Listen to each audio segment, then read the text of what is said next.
नमस्कार दोस्तों, स्वागत है हमारे YouTube channel mega star classes में। आज हम लोग कक्षा 10वीं की गणित जिसमें हम लोग अध्याय 2 को पढ़ेंगे। अध्याय 2 हमारा है बहुपद पॉलिनोमियल्स के बारे में हम लोग पढ़ेंगे। तो सबसे पहले इस चैप्टर के प्रश्नों को हल करने से पहले हम लोग कुछ बहुपद के बारे में, बहुपद के प्रकार के बारे में और बहुपद के मानक रूप के बारे में पढ़ेंगे। तो चलिए हम लोग जानेंगे पहले बहुपद क्या होता है, बहुपद पॉलिनोमियल्स क्या होते हैं। तो बहुपद जानने से पहले हम लोग राशियों के बारे में जानेंगे। जैसे राशियां जो होती है, यहाँ पर 2 प्रकार की होती है राशियां। पहला जो होता है चर राशि होता है और दूसरा जो होता है अचर राशि। ठीक है, तो चर राशि क्या होता है? ऐसी राशियां जिनका मान निश्चित नहीं होता है, बदलता रहता है, उसे चर राशि कहते हैं। जैसे A B C D dot dot Z तक, मतलब A से Z तक जो भी अक्षर होते हैं उसे हम चर राशि कहते हैं। जैसे आप कभी प्रश्नों को हल किए होंगे तो आप देखे होंगे या x दिया गया है, उसमें चर राशि में x दिया गया है, तो x का मान कभी 2 आएगा, कभी 3 आएगा। समीकरणों को हल करने पर हम देखते हैं x का मान 2 आएगा, कभी 3 आएगा, कभी -a/2 आएगा। मतलब भिन्न भिन्न प्रकार के मान प्राप्त होते हैं। तो मतलब वो चर राशि A के रूप में भी हो सकता है, B के रूप में, C के रूप में, D के रूप में, E के रूप में, डॉट डॉट Z के रूप में हो सकता है। मतलब A से Z तक जो अक्षर होते हैं उसे हम चर राशि कहते हैं। तो इनका मान बदलता रहता है, निश्चित नहीं होता है, बदलता रहता है, निश्चित नहीं होता है, निश्चित नहीं होता। मतलब इसका डिफिनीशन हम देंगे कि ऐसी राशियां जिनका मान निश्चित नहीं होता है, बदलता रहता है, उसे चर राशि कहते हैं। जैसे A से Z तक के सभी अक्षर। और अचर राशि, अचर राशि ऐसी राशियां जिनका मान निश्चित होता है, कभी बदलता नहीं है, उसे अचर राशि कहते हैं। जैसे यदि हम लिखते हैं 0 लिख दे तो 0 ही रहेगा, 1 लिख दे तो 1 ही रहेगा, 2 3 4 5, या मतलब सभी वास्तविक संख्या है। यदि कड़ी में 2 लिखा है तो कड़ी में 2 ही रहेगा, कड़ी में 3 लिखा है तो यदि 1/2 है, 3/2 है, या 5/7 है, इस तरह की संख्या है, या ऋणात्मक संख्या -1 -2 -3, इस तरह की संख्याएं है। तो जितने भी संख्याएं दी गई है इनका मान निश्चित होता है, बदलता नहीं है। तो इन राशियों को हम अचर राशि की श्रेणी में रखते हैं। तो इसका परिभाषा एक बार और देख लेते हैं हम लोग। ऐसी राशियां जिनका मान निश्चित होता है, बदलता नहीं है, उसे अचर राशि कहते हैं। जैसे सभी वास्तविक संख्याएं। और चर राशि ऐसी राशियां जिनका मान निश्चित नहीं होता है, बदलता रहता है, उसे चर राशि कहते हैं। जैसे A B C D, मतलब A से Z तक सभी अक्षर। ठीक है, अब इन राशियों के बारे में हम जान गए। मतलब चर राशि में A से Z तक सभी अक्षर आएंगे। A के रूप में भी हो सकता है, B के रूप में, C के रूप में, X Y Z के रूप में, L M N के रूप में, P Q R के रूप में, इस रूप में मिलते हैं। तो चलिए अब हम लोग बहुपद के बारे में पढ़ेंगे। इसको हम लोग इरेज कर लेते हैं।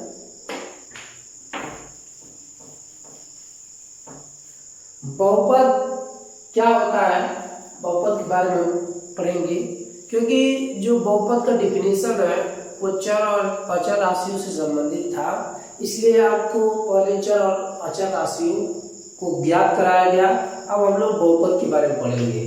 बहुपद ऐसा व्यंजक जिसमें चर का घात ऋणोत्तर पूर्णांक हो, अर्थात पूर्ण संख्या हो। पूर्ण संख्या 0 से शुरू होता है, 0 1 2 3 4 5 6, ये सभी संख्याएं पूर्ण संख्या होती है।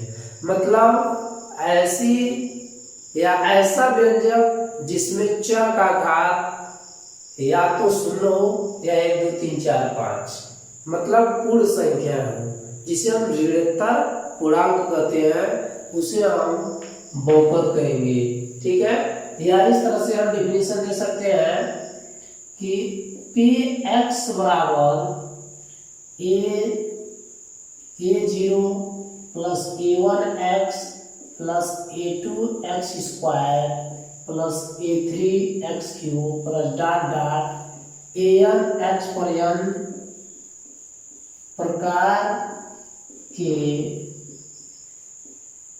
व्यंजकों को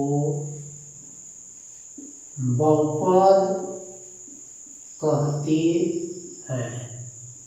बहुपद कहते हैं जहां a0 a1 a2 dot dot an वास्तविक संख्याएं हैं तथा n ऋणोत्तर पूर्णांक है। ऋणोत्तर पूर्णांक मतलब उसका मान ऋणात्मक नहीं होना चाहिए। जैसे यहाँ पर देखिए a0, तो यहाँ पर देखिए x के रूप में ये बहुपद लिखा गया है। यदि इसमें y रहता, यहाँ पर जैसे x दिया है, यहाँ पर दिया है, यहाँ पर दिया है, तो x यहाँ पर लिखा गया इसलिए x के रूप में लिखा गया है। यदि यहाँ पर y हो, py लिखा जाए, तो ये a0 plus a1 y plus a2 y square इस रूप में हो जाएगा। मतलब y के रूप में भी हो सकता है, क्योंकि चर y भी एक चर राशि होता है। इस जब तक सभी अक्षर चर होते हैं, तो यहाँ पर x चर लिया गया है, क्योंकि px मतलब पॉलिनोमियल x के रूप में, चर x के रूप में बहुपद लिया गया है। तो px बराबर a0 plus a1x plus a2x square plus a3x cube plus dot dot an x पर घात n प्रकार के व्यंजकों को बहुपद कहते हैं, जहाँ a0 a1 a2 dot dot an वास्तविक संख्या है। तो वास्तविक संख्या के बारे में हम लोग पहले चैप्टर में पढ़े हैं विस्तृत। मतलब इसमें सभी संख्याएं आती हैं और वास्तविक संख्या को छोड़कर, मतलब परिमेय और अपरिमेय संख्या वास्तविक संख्याओं में आती हैं। और n ऋणोत्तर पूर्णांक होता है, तो इसको हम बहुपद कहते हैं। ठीक है, इसको हम एक और तरीके से डिफाइन कर सकते हैं। इसका डिफिनेशन एक तरह से और दे सकते हैं। इसमें हम लिख सकते हैं कि वह व्यंजक जिसमें चर का घात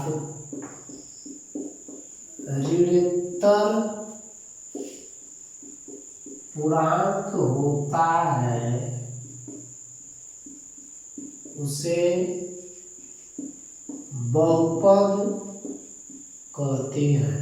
अब यहाँ पर ऋणोत्तर पूर्णांक होता है, तो एग्जाम्पल में हम दे सकते हैं। जैसे मान लीजिए x हो गया, क्योंकि ये भी एक बहुपद है, यहाँ पर x पर घात 1 है, कोई घात नहीं है, तो 1 घात है। अगर हम पहले अंक लें इस तरह से, मतलब जितने भी 0 हो गया या 0 ऋणात्मक संख्याएं हो गई और +1 +2 +3 इधर, ये सभी बहुपद कहलाते हैं। अब यहाँ पर अंक चर है नहीं, तो इसमें देखिए कोई भी अंक लिखा गया है, यदि परिमेय संख्या लिखा गया है, मतलब 3/2 लिखा गया है, 5/7 लिखा गया है, 3/4 लिखा गया, इस तरह की कोई भी संख्या हो, मतलब वास्तविक संख्या यदि दिया गया है, तो वो भी हमारा बहुपद होता है। मतलब हम लिख सकते हैं सभी वास्तविक संख्या, वास्तविक संख्या भी आ जाएगा और अवास्तविक संख्या वो भी बहुपद हो जाएगा। अब ये किस तरह से होगा, जैसे मान लीजिए यहाँ पर 3/2 या -2 लिखा गया है, -2 ही ले लीजिए, तो इसमें x पर घात 0 छुपा है, क्योंकि x पर किसी भी संख्या पर या किसी चर राशि पर घात 0 होता है तो उसका मान 1 होता है। तो x पर घात 0 का मान 1 हो जाएगा, तो यहाँ पर इसका -2 गुणे 1 -2 हो जाएगा, वही संख्या प्राप्त हो जाता है। मतलब जितने भी ये संख्याएं लिखी गई है वो भी बहुपद होता है, क्योंकि x पर घात 0 छुपा होता है। तो यहाँ पर 0 घात है जो कि ऋणात्मक पूर्णांक होता है, मतलब पूर्ण संख्या है। तो यहाँ पर ऋणात्मक के स्थान पर हम ऐसे भी लिख सकते हैं कि वह व्यंजक जिसमें चर का घात पूर्ण संख्या हो उसे बहुपद कहते हैं। मतलब 0 घात हो, 0 घात मतलब 0 घात जब लिखा रहेगा तो उसमें चरराशि दिखाई नहीं देगा, मतलब छुपा रहता है। जैसे -2 यहाँ पर लिखा गया है तो ये इस रूप का होता है, -2x पर घात 0। अगर 7 ही है तो ये 7x पर घात 0 छुपा रहता है। अब यहाँ पर केवल x ही हम लिख रहे हैं, चर राशि a से z तक होता है, कोई भी चर हम लिख सकते हैं। यहाँ पर a लिखेंगे, a पर घात 0, इसका भी मान 1 ही आएगा, तो 7 × 9 7 हो जाएगा। मतलब कोई भी चर राशि हम लेकर के बहुपद लिख सकते हैं। ज्यादातर देखा जाता है या तो x रहता है, y रहता है, z रहता है, या p की y रहता है, l m n मिलता है। ठीक है, तो ये एग्जाम्पल में हो गया।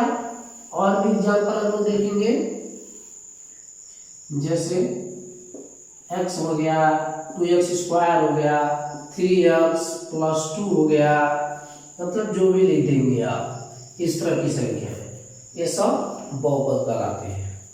यहाँ पर 3x³ + 2x² + 7x + 5, ये इस तरह की सभी जो एग्जाम्पल लिखे गए हैं सब बहुपद के अंतर्गत आते हैं। और भी एग्जाम्पल हम इस रूप में लिख सकते हैं, 3/2x² + 5 कौड़ी में 2x, इस तरह का भी एग्जाम्पल बहुपद हो जाता है। ठीक है, अब हम लोग जानेंगे कि कब बहुपद नहीं होता है। ठीक है, निम्न दशा में बहुपद नहीं होता है, तो हम लोग देखेंगे बहुपद नहीं होता है। पहला, जब चर राशि कौड़ी में हो, और दूसरा जब चर का घात ऋणात्मक पूर्णांक न हो, और तीसरा जब व्यंजक का हर चर राशि हो। मतलब ये तीनों यदि देखा जाए कंडीशन, तो तीनों कंडीशन एक ही है, लेकिन अलग अलग बांटा गया इसको समझने के लिए। तो हम देखेंगे, मतलब हम जानते हैं कि बहुपद तब होगा जब चर का घात ऋणात्मक पूर्णांक होगा। तो यदि ऋणात्मक पूर्णांक नहीं है तो बहुपद नहीं है, लेकिन इसको 3 अलग अलग कंडीशन में बांटा गया है समझने के लिए। चलिए हम देखेंगे, जब चर राशि कौड़ी में हो, जैसे इस तरह का कोई एग्जाम्पल में लिखा गया है, जैसे 2x² + 5 कौड़ी में x + 3, इस तरह का। तो यहाँ पर जो चर राशि x के रूप में बहुपद लिखा गया है, तो ये चर राशि x कौड़ी में दिया गया है, तो इस तरह का यदि हमें मिले तो वह बहुपद नहीं होता है। एक और एग्जाम्पल हम चर y के रूप में लिख सकते हैं, जैसे मान लीजिए लिखा है कौड़ी में y + 2 लिखा है, या दो कौड़ी में x + 2 - 5x²। तो ये कौड़ी में दिया गया, यहाँ पर भी चर राशि कौड़ी में है, इसलिए ये बहुपद नहीं होगा। ठीक है, अब यदि इस तरह का मिले जब चर का घात ऋणात्मक पूर्णांक न हो, मतलब ऋणात्मक पूर्णांक न हो, जैसे ऋणात्मक पूर्णांक का मतलब ये होता है, ऋणात्मक पूर्णांक का मतलब 0 घात 1 घात 2 घात 3 घात, इस तरह का संख्या इस घात के रूप में होना चाहिए। तो ऋणात्मक पूर्णांक न हो तो हम देखेंगे, जैसे इस तरह से मिल जाए x² + 3x / 1/2 या 5x, इस तरह का मिल गया, 1/2 घात है। यहाँ पर तो सही है, या 1 घात है 2 घात है, ऋणात्मक पूर्णांक है, लेकिन 1/2 यहाँ पर दे दिया गया है, ये ऋणात्मक पूर्णांक नहीं है, परिमेय घात हो गया 1/2। ठीक है, तो 1/2 यहाँ पर ऋणात्मक पूर्णांक नहीं है, ऋणात्मक पूर्णांक वाला घात नहीं है, इसलिए बहुपद नहीं होगा। या इस तरह का कोई मिल गया, जैसे x³ + 2x पर -5 + 6x, इस तरह से -5 घात दिया गया है।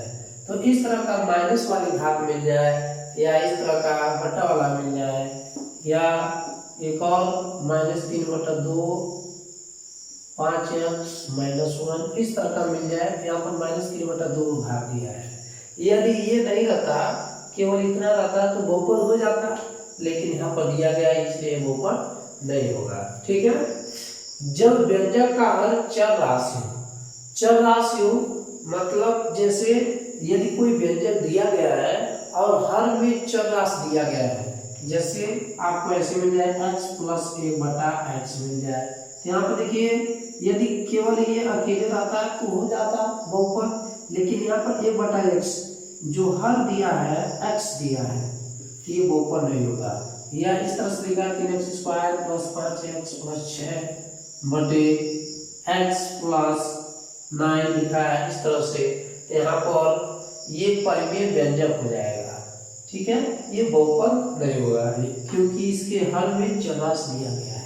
या इस तरह से लिखा है 2x² + 1/5x + 6x³। ठीक है, इस तरह से मिल गया है। यहाँ पर हर में x दिया गया है, इसलिए बहुपद नहीं होगा। ठीक है, अब हम लोग बहुपद के मानक रूप के बारे में पढ़ेंगे। पहले हम लोग इसको इरेज कर लेते हैं। यदि आपको लिखना है तो लिख सकते हैं, वीडियो को रोककर, या स्क्रीनशॉट लेना है तो ले सकते हैं। ठीक है, अब हम लोग इसको इरेज करेंगे।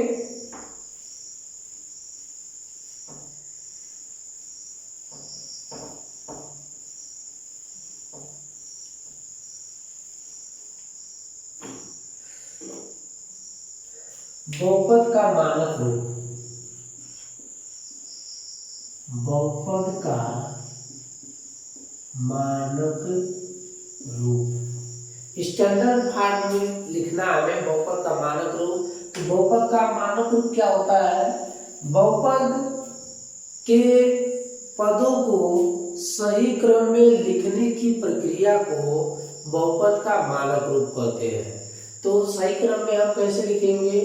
दो ही क्रम होता है, एक आरोही क्रम, एक अवरोही क्रम। तो इसी क्रम को हम मानक रूप कहते हैं। मतलब हम कह सकते हैं बहुपद का मानक रूप दो होते हैं, मतलब दो प्रकार के होते हैं। और पहला जो होता है आरोही क्रम, असेंडिंग ऑर्डर, और दूसरा जो होता है अवरोही क्रम, अवरोही क्रम। ठीक है, अब हम लोग क्या करेंगे? पहला हम देखेंगे, एग्जाम्पल ले लेते हैं और एग्जाम्पल में हम दोनों क्रम को देख लेंगे। जैसे कोई बहुपद दिया गया है, कोई बहुपद दिया गया है में 3x/4 + 2x - 7x² + 6x - 5 + 3x³ या 4x³ इस तरह से दिया गया है। और जोड़ लेते हैं हम लोग x/5। ठीक है, तो हम इसको देखेंगे तो 3x को 4 घात, हमें केवल चर का घात देखना है। हमें जो गुणांक दिया है, जैसे मान लीजिए 3x/4 दिया है, तो ये गुणांक होते हैं, ये अचर गुणांक है और ये चर गुणांक है। तो ये अलग अलग जो गुणांक दिया गया है, ये आपका अचर गुणांक है और ये चर गुणांक है। ठीक है, तो हमें चर गुणांक का घात देखना है, उसी के आधार पर हम बहुपद को मानक रूप में लिखेंगे। तो चलिए हम लोग देखते हैं इसको। तो यहाँ पर देखिए 3x पर 4 घात 4 घात दिया है, x पर यहाँ पर कोई घात नहीं, तो 1 घात है। तो 4 घात के बाद 1 घात, फिर यहाँ पर 2 घात, फिर 1 घात आ जा रहा है। यहाँ पर ऐसा किया जा रहा है, यहाँ पर 6x + 2x एक ही घात वाले आ गए हैं, तो इसमें एक ही घात वाला डबल नहीं हो सकता क्रम करने के लिए। तो हम क्या करेंगे, यहाँ पर चलिए 6 घात कर दिया जाता है, 6 घात, ठीक है। अब हम क्या करेंगे, इसको जब सॉल्व करेंगे तो सबसे पहले हम आरोही क्रम में लिखेंगे, आरोही क्रम। तो आरोही क्रम क्या होता है, आरोही क्रम जो होता है वो बढ़ते क्रम होता है, मतलब छोटे से बड़े की ओर जाते हैं। बढ़ते क्रम आरोही क्रम होता है, अवरोही क्रम वो घटते क्रम होता है। तो हम किस रूप में लेंगे, घटते क्रम, बढ़ते क्रम, आरोही क्रम, अवरोही क्रम, किस तरह से करेंगे, तो हम घातों को लेकर करते हैं।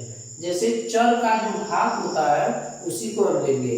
और एक चीज और हम जान रहे हैं, यदि कोई अंक लिखा है, जैसे 1 लिखा, 2 लिखा, 3 लिखा है, या 5/2 लिखा है, इस तरह का कोई भी अंक लिखा गया है, केवल उसमें चर दिखाई नहीं दे रहा है, तो वह सबसे छोटा माना जाता है, ठीक है। चलिए इसके आधार पर हम आरोही क्रम में पहले करते हैं। आरोही क्रम में किस तरह से किया जाएगा, तो सबसे पहले हम चर का घात देखते हैं। तो आरोही क्रम में सबसे छोटा लिखते हैं, तो देखते हैं इसमें कोई अंक वाला तो नहीं दिया है जिसमें चर न हो। तो इसमें देखिए चर है, इसमें भी चर है, x चर है, इसमें भी, इसमें नहीं है, और इन दोनों में है, इसमें नहीं है। तो पहले इसको हम लिखेंगे, तो इसका जो चिन्ह होता है उसको हम ध्यान में रखते हुए लिखते हैं। यहाँ पर -5 है तो -5 लिख देंगे, ठीक है, -5 पहले लिखेंगे। यदि यहाँ पर प्लस चिन्ह दिया रहता तो यहाँ पर प्लस लिखते, तो प्लस अब पहले लिखा जा रहा है तो प्लस नहीं लिखा जाता, ठीक है। लेकिन अब माइनस दिया है तो माइनस लिखना पड़ेगा। अब इसके बाद यहाँ पर -5 जो दिया गया है, तो इसमें x का घात 0 छुपा है, मतलब ये 0 घात हो गया। 0 घात के बाद हम 1 घात देखेंगे। 1 घात मतलब जो घात लिखा नहीं जाता है, जैसे यहाँ पर x पर घात नहीं लिखा है, 1 घात वाला हो गया। तो इसके आगे प्लस है तो प्लस लिखेंगे, +2x। फिर से हम 2 घात वाला देखेंगे, तो 2 घात वाला यहीं पर हमारा अंक से मतलब नहीं है, यहाँ पर जो अचर गुणांक उससे मतलब नहीं है, हमें चर का घात देखना है। तो यहाँ पर 2 घात वाला है, इसके आगे माइनस है, -7x², ठीक है। अब हम क्या करेंगे, इसके बाद 3 घात वाला देखेंगे। 3 घात वाला यहाँ पर दिया गया है, इसके आगे प्लस है, प्लस लिख देंगे, 4x³ हो गया। इसके बाद 4 घात वाला देखेंगे, 4 घात वाला यहाँ पर है, इसके आगे कोई चिन्ह नहीं है तो प्लस चिन्ह छुपा रहता है, तो इसको हम लिखेंगे +3x/4। फिर हम देखेंगे इससे बड़ा घात 5 घात वाला यहाँ पर है, तो +x/5, ठीक है। अब इससे बड़ा घात वाला देखेंगे 6 घात वाला, तो 6 घात यहाँ पर है, तो +6x/6। अब इससे बड़ा घात नहीं है। अब हम काउंट कर लेते हैं, क्योंकि ये जो व्यंजक दिया गया है उसमें चर इधर उधर दिए गए हैं, तो हम काउंट कर लेंगे तो अच्छा रहेगा। इसलिए क्योंकि इधर उधर देख करके लिखने में कुछ ऐसे पद हैं छूट जाते हैं कभी कभी, तो हम काउंट कर लेंगे 1 2 3 4 5 6 7, और यहाँ पर काउंट करेंगे 1 2 3 4 5 6 7, मतलब पूरा लिखा गया है। अब इसको हम क्या करेंगे, अवरोही क्रम में कर लेंगे, अवरोही क्रम। तो अवरोही क्रम में कैसे करते हैं, अवरोही क्रम इसका ठीक विपरीत होता है, मतलब बड़े से छोटे की ओर, मतलब घटते क्रम होता है। तो घटेगा कब, जब सबसे बड़ा लिखेंगे, उससे छोटा, उससे छोटा, उससे छोटा। तो सबसे बड़ा घात वाला देखेंगे, तो सबसे बड़ा घात वाला यहाँ पर दिया गया है, यहाँ पर 6x/6, इसके आगे प्लस है, प्लस लिखेंगे नहीं, यदि यहाँ पर माइनस रहता तो लिख देते, ठीक है। इससे छोटा देखेंगे, तो इससे छोटा कौन है, 5 घात वाला यहाँ पर दिया गया है प्लस एक्स पर 5। इससे छोटा देखेंगे 4 घात वाला, तो 4 घात वाला यहाँ पर दिया है प्लस 3x पर 4। ठीक है, अब इससे छोटा देखेंगे 4 घात के बाद 3 घात यहाँ पर दिया है प्लस 4x पर 3। अब 2 घात वाला देखेंगे, 2 घात वाला यहाँ पर दिया है -7x²। इसके बाद 1 घात वाला यहाँ पर दिया गया है प्लस 2x।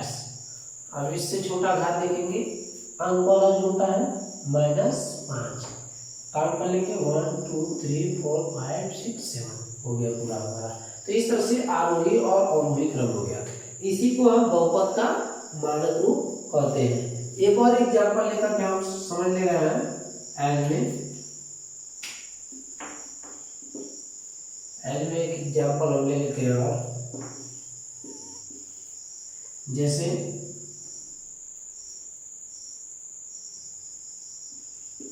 बहुपद 7x³ प्लस 8x और 7 -3x² minus 5x -1 plus 1 plus 3x और 4 इस तरह का दिया गया है को आरोही या आरोही तथा अवरोही क्रम में लिखिए। तो आरोही और अवरोही क्रम में हमें लिखना है, तो हम आरोही क्रम सबसे पहले लिखेंगे। आरोही क्रम में कैसे लिखा जाएगा, तो हम देखेंगे इस क्वेश्चन में जो दिया गया है आरोही क्रम में सबसे छोटा, तो सबसे छोटा अंक होता है उसको देखेंगे जिसमें x ना हो, यहाँ पर दिया गया है तो +1 इसको पहले लिख देंगे और इसके बाद +1 लिखने के बाद हम x घात वाला देखेंगे, एक घात वाला तो -5x है, -5x लिख देंगे। उससे बड़ा देखेंगे, उससे बाद 2 घात वाला यहाँ पर दिया है -3x² और उसके बाद 3 घात वाला देखेंगे यहाँ पर, यहाँ दिया है +7x³। उसके बाद 4 घात वाला देखेंगे तो 4 घात वाला यहाँ पर दिया है, इसके आगे प्लस है +3x पर 4 हो गया। 5 घात वाला देखेंगे तो 5 घात वाला नहीं दिया है तो हम नहीं लिखेंगे, हमें 5 यहाँ नहीं लिखना, घात देखना है। ठीक है, 5 घात वाला नहीं दिया है। 6 घात वाला देखेंगे, 6 घात वाला नहीं दिया है। 7 घात वाला यहाँ पर दिया है, मतलब यहाँ पर हम घातों को क्रम से काउंट कर रहे हैं। यदि आप जानते हैं तो क्रम से काउंट करने की जरूरत नहीं है। इससे ये रहता है कि आपका कोई पद छूटेगा नहीं। हम देखेंगे कि उससे बड़ा कौन है। जैसे 3 घात के बाद 4 घात आ गया, 4 घात दिया तो लिखेंगे, नहीं दिया तो उसके आगे बढ़ेंगे। तो इससे बड़ा, अब इससे बड़ा कौन है, 7 घात वाला, मतलब +8x पर 7 घात। ठीक है, अब इससे बड़ा कोई घात वाला नहीं है, काउंट कर लेंगे 1 2 3 4 5 6 1 2 3 4 5 6, मतलब हमारा पूरा लिख दिया गया। अब हम अवरोही क्रम लिखेंगे। अवरोही क्रम देखिए, इसमें आरोही अवरोही क्रम एक ही बार आपको बताया जा रहा है। तो यदि दोनों एक ही बार पूछा जा रहा है तो आरोही क्रम लिखकर उसका उल्टा हम कर देंगे तो अवरोही क्रम हो जाएगा। जैसे सबसे बड़ा घात वाला इधर रहेगा लास्ट में, इसको हम पहले लिख देंगे 8x पर 7 घात और फिर इसको लिख देंगे 3x पर 4 घात। आप इसमें से भी देख करके कर सकते हैं। सबसे बड़ा घात वाला यहाँ पर 8x पर 7 घात, उससे छोटा घात यहाँ पर है तो लिख दिया गया है। उससे छोटा घात यहाँ पर दिया है +7x³ और उससे बड़ा, उससे छोटा देखेंगे तो यहाँ पर दिया है -3x² और उसके बाद 2 घात के बाद आपका हो गया 1 घात -5x, उसके बाद सबसे लास्ट में अंक हो जाएगा। ठीक है, इस तरह से बहुपद का मानक रूप हो गया। ठीक है, जिसमें आरोही और अवरोही क्रम में करने के लिए कहेगा। ठीक है, अब हम लोग बहुपद के प्रकार के बारे में पढ़ेंगे। बहुपद के प्रकार, ठीक है, तो हम देखेंगे बहुपद के प्रकार के बारे में। तो बहुपद यहाँ पर दो प्रकार का होता है। पहला जो होता है पदों के आधार पर, पदों के आधार पर, और दूसरा जो होता है घातों के आधार पर। ठीक है, दूसरा धातु के आधार पर और पहला पदों के आधार पर। तो बहुपद का डिफिनेशन हम लोग पढ़ चुके, यहाँ पर बहुपद का प्रकार हमें पढ़ना है। तो पहला पदों के आधार पर हम देखेंगे बहुपद कितने प्रकार के होते हैं। तो पदों के आधार पर बहुपद निम्न प्रकार के होते हैं। पहला जो होता है इसमें शून्य बहुपद, शून्य बहुपद, और दूसरा एक पदी बहुपद। ठीक है, तीसरा जो होता है द्विपदी, द्विपदी बहुपद, और तीसरा जो है त्रिपदी बहुपद। ठीक है, और इसके आगे भी हम लिख सकते हैं चतुर्थपदी, पंचमपदी, मतलब ज्यादातर त्रिपदी तक ये लिखा जाता है। यदि चार पदी क्या है तो चतुर्थपदी। इसके बारे में अभी हम लोग डेफिनेशन पढ़ेंगे। इसको पहले हम लोग देख लेते हैं धातु के आधार पर। तो धातु के आधार पर बहुपद क्या क्या होता है। पहला जो होता है रैखिक बहुपद, रैखिक बहुपद। ठीक है, और दूसरा जो होता है द्विघात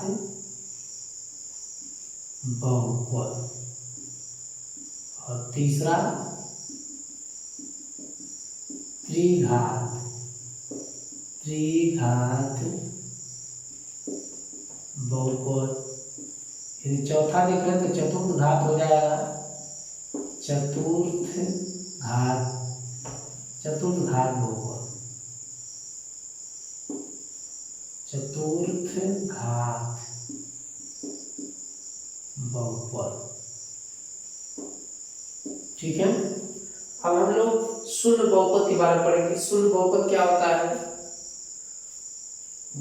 वह व्यंजक या वह बहुपद जिसके सभी गुणांक शून्य हो उसे शून्य बहुपद कहते हैं।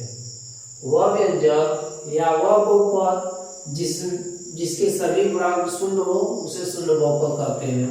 एग्जाम्पल में है जैसे शून्य हो गया, शून्य एक्स हो गया, तो यहाँ पर गुणांक शून्य दिया है, शून्य एक्स क्यू दिया है, या ऐसे लिखा है शून्य एक्स स्क्वायर प्लस शून्य एक्स, किस तरह का लिखा है, केवल शून्य शून्य ही दिखाई दे रहा है। तो इस तरह का यदि दिखाई हो तो उसे हम शून्य बहुपद कहते हैं। ठीक है, शून्य हो या शून्य एक्स क्यू, यहाँ पर एक्स के स्थान पर और भी चरराशि हो सकते हैं। ठीक है, तो इसे हम शून्य बहुपद कहते हैं। मतलब शून्य दिखाई दे रहा है तो समझ लीजिए शून्य बहुपद है, जीरो पॉलिनोमियल है। एक पदी बहुपद वह बहुपद जिसमें एक पद हो उसे एक पदी बहुपद कहते हैं। अब एक पद कैसे काउंट करेंगे, जैसे मान लीजिए 2 लिखा है या 3 एक्स लिखा है, तो ये पूरा एक पद काउंट होता है। इस तरह से काउंट करेंगे 1 2, ये 2 पद नहीं होंगे, एक ही में लिखा गया है तो एक पदी है, और कोई भी अंक यदि लिखा गया है तो वह एक पदी बहुपद के अंतर्गत आता है। तो 2 हो गया, 3 एक्स हो गया, या 5 एक्स क्यू इस तरह से लिखा है, 7 एक्स स्क्वायर, तो ये सब एक पदी। यहाँ y के रूप में भी हो सकता है, मानिए 7y स्क्वायर हो गया, z के रूप में, a से z तक कोई भी चरराशि ले सकते हैं। ठीक है, तो ये एक पदी बहुपद हो जाएगा। मतलब वह बहुपद जिसमें एक पद हो उसे एक पदी बहुपद कहते हैं। द्विपदी बहुपद वह बहुपद जिसमें 2 पद हो उसे द्विपदी बहुपद कहते हैं। दो पद वाला, जैसे मान लीजिए इस तरह से लिखा है 3x + 2 लिखा है, 5x² + 7x, इस तरह से दो पद दिए गए, एक पद दिया है, एक पद दिया है, एक पद दिया हो गया, एक पद दिया, दो पद, इसमें भी दो पद। ठीक है, और भी एग्जांपल ये लिखना चाहते हैं 5/2 प्लस 6x², एक पद दिया हो गया, एक पद दिया हो गया, दो पद हो गया। तो वह बहुपद जिसमें दो पद हो उसे द्विपदी बहुपद कहते हैं, और जिसमें तीन पद हो उसे त्रिपदी बहुपद कहते हैं। जैसे एग्जांपल में यदि लिखना चाहेंगे, जैसे 3x² + 5x + 6, इस तरह से, तो ये त्रिपदी बहुपद, इसमें तीन पद, एक पद या एक पद या एक पद या तीन पद होगा, 1 2 3 पद। ठीक है, यदि इस तरह से लिखा गया है x³ + 7x + 7x - 5, एक पद, दो पद, तीन पद इसमें भी है, तो त्रिपदी बहुपद हो जाएगा।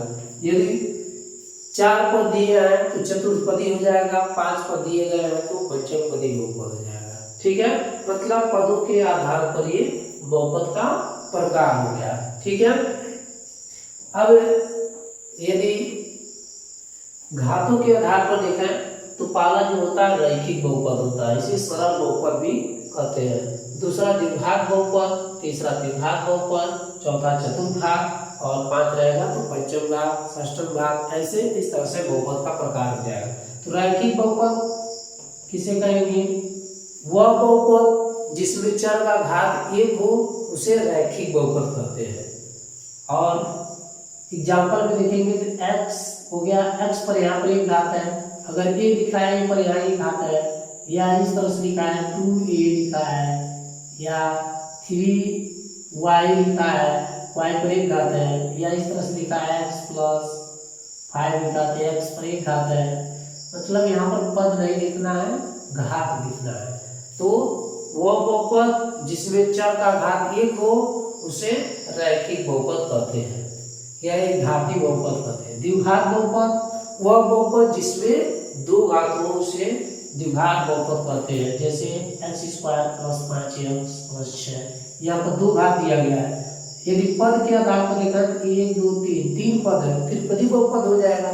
लेकिन यहाँ पर द्विघात दो घात वाला बहुपद, तो यहाँ पर मैक्सिमम दो घात है, यहाँ पर x पर एक घात है लेकिन यहाँ पर दो घात है, इसलिए द्विघात बहुपद हो जाएगा। ठीक है, त्रिघात बहुपद वह बहुपद जिसमें तीन घात हो, मतलब तीन घात वाले बहुपद को त्रिघात बहुपद कहते हैं।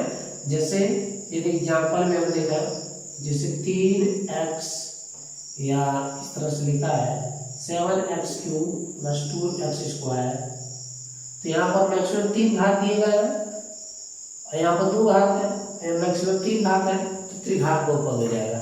यदि केवल अकेले ऐसे लिखा गया है इस तरह से -8x³, तो यहाँ पर ये भी त्रिघात बहुपद हो जाएगा, क्योंकि मैक्सिमम तीन घात दिया गया है। ठीक है, या इसमें कोई और अंक जोड़ लेते हैं तभी ये तीन घात वाला ही है, त्रिघात बहुपद में आ जाएगा। चतुर्घात बहुपद जिसमें चार घात दिए गए हैं, जैसे x में 4 + 3x³ 3x² + 2x, मतलब चार घात मैक्सिमम दिए गए हैं, चतुर्घात में हो जाएगा। ठीक है, तो ये हम लोग पढ़े बहुपद के प्रकार पदों के आधार पर, और दूसरा घातों के आधार पर कितने प्रकार के होते हैं, और उसके एग्जाम्पल हम लोग पढ़ चुके हैं।